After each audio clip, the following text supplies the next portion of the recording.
Hey everyone, it's Thankful Thursday.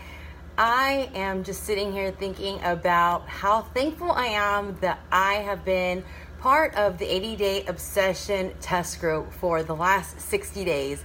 It's incredible to think that we have completed, as of today, 60 out of 80 workouts. And the journey has flown by. And I know that when I started my own fitness and health journey,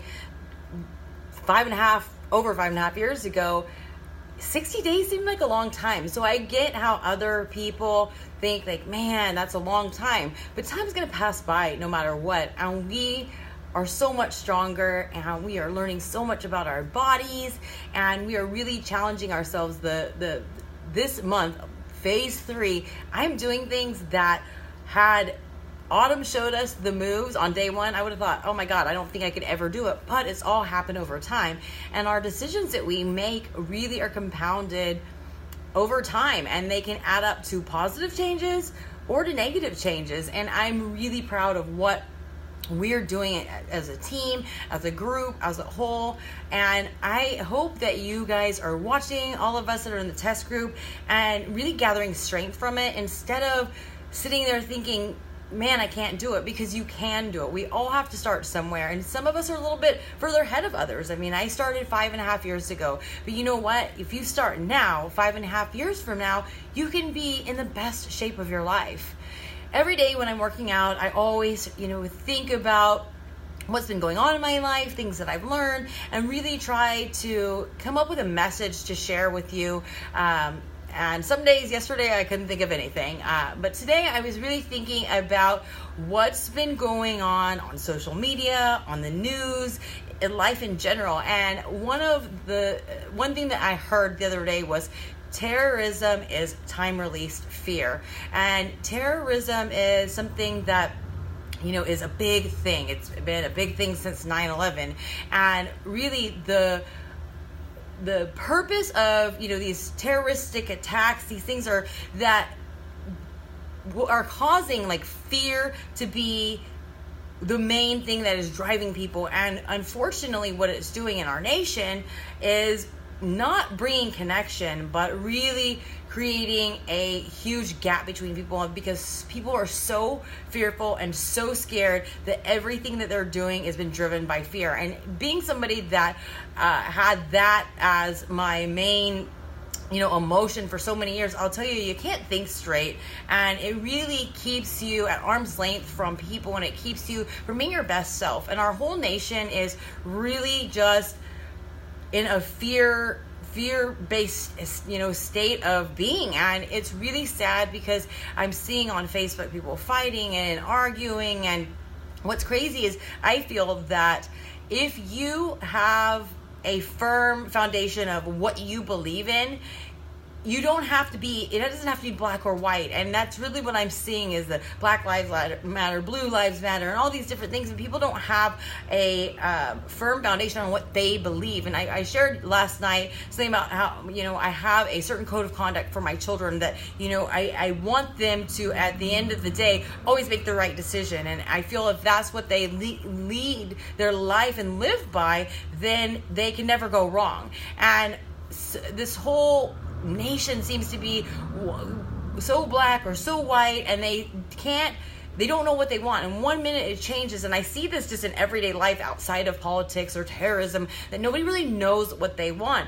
And it's funny, because I see people who are, anti-Obama and pro-Trump, and the things that they feel so strongly about that were, horrible that Obama did, they're fine. And the same principle when Trump's doing the same thing, they're okay with it. And there's really, you have to have integrity. You have to have a certain base that you go on. And that I heard something in a book the other day where she was saying that if you are somebody who's outraged that there's been cartoons or something made up of about Obama where they're making fun of him, then you should be just as outraged when you see the same thing happen about Trump. That's not it's not really that, oh, one person's better than the other. And that's what I'm seeing so much on Facebook, on Instagram, on Twitter, on the news, is that, one party's saying the other party's stupid, but they've done in principle the same things. And so it's not okay if you're a Republican and okay if you're Democrat or liberal or vice versa. And I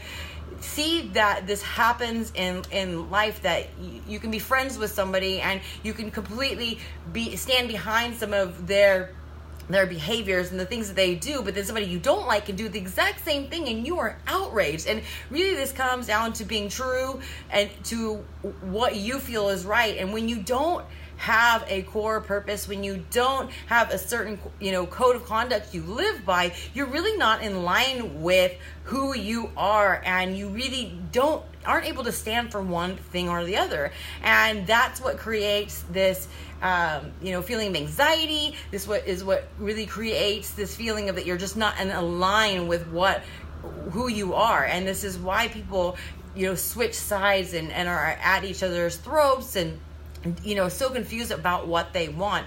And what I'm seeing so much on social media is people, this new thing about the shooting on Monday in Las Vegas. There's all these conspiracy theories, and I really haven't dug into it, but there's these theories and stories floating around about this guy, about who he was, what he was, and people listen to these stories and they find out some common things about a person, and then they automatically judge anyone else that's like that, and it causes a disconnect between people. And there's so many theories out there that I've seen people posting, like, why would he do something like that? Why would this happen? And the truth of the matter is, we don't know why anybody does anything. Half the time people don't even know why they're doing what they're doing, and everybody wants to change and they want to blame somebody else. And I just call out to you to take the time to focus on yourself, that instead of wondering what's wrong with the world and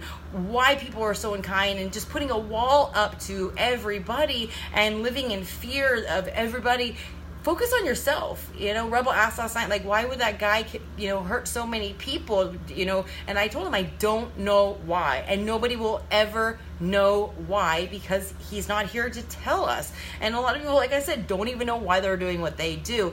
But you can dig up financials, you can interview this guy's family, you can, look at his stock of, guns that he had, and you're never going to be able to know why he did it. But you know what? The best thing to do is, instead of, spending energy trying to figure out why somebody did something that they did, spend the time to figure out why you're doing what you're doing. If you think that the world is full of hate, don't spread more hate. It's okay to be in pain. It's okay to be hurt. It's okay to be afraid, but it's not okay to spread it. And really, if you want love, if you want kindness, if you are thinking that what the world is lacking, which it is, then all you can do is control the controllable, and that's yourself. So spread love, spread kindness, live in a peaceful state, help other people, and stop spending your energy figuring out why other people do what they do and blaming a party or a person for why it is the way it is. Control the controllable. And really, I share all the time that I really don't watch the news because for me, people say that history repeats itself. History is great. I understand that there's a place for that, and people who are big into politics and history will probably disagree with me. But knowing all of these things hasn't helped us. I truly feel it's hurt us, because now we're living in this paranoid, fearful state, and people stop living and they start blaming, and they're just terrified, and it's just spewing out from them. What I am focusing on is myself. What I can control is trying to live in a peaceful state of gratitude and living in a beautiful state, and sharing positivity and sharing kindness and helping other people to the best of my ability, instead of being so fixated on things that are out of my control and going at war with people across the world on social media. If you want positivity, if you want love, if you want kindness, give it and it will come back to you. But if you focus on the negative, like attracts like, and you're just going to bring more of that into the world and into your life. And life's too short to live in a negative state. I did it for a long time, and that is one thing, is that now that I've been able to experience life in a positive light, I want more of that. I don't want to go back to where that is. And I know that as a nation, we can do this. If we all focus on ourselves and giving love instead of hate and negativity, we can change the world. But it really starts with you.